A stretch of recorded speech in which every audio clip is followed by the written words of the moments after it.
Bwana viti naenda kuwa kubwa kwa wasanii wa Tanzania. Kupitia maneno Diamond Platnumz aliyotoa mjini Kigoma kipindi alikuwa anasaidia Baba Levo kwa campaign. Alisema hakuna kenge yote ambapo ananisongelea, yani akimaanisha hakuna msanii yote ambapo anamkaribia kwa kutoa ngoma kali. Akisema nilitoa misimari mitatu na hakuna aliyokaribia. So maneno hayo yaliumiza wasanii wa Tanzania. Ni ile vurugu zilitokea wakakosa jinsi ya kumujibu. Mario siku ya jana aliweza kumujibu kupitia Insta story yake. Nataka nikusomee usikie maneno ya Mario.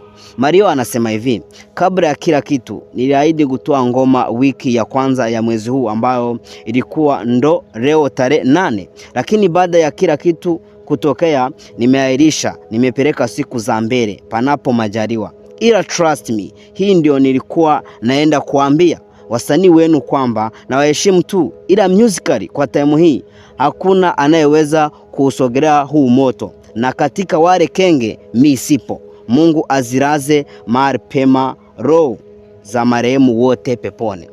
Hii ndio maana kwambia maneno ya Diamond Platnumz yalikwaza wasanii wote. Ni ile vurugu zilitokea wakakosa jinsi gani ya kumujibu. Ndio maneno ya msanii Mario. Kwako mpenzi mtazamaji, unalipi la kuongeza?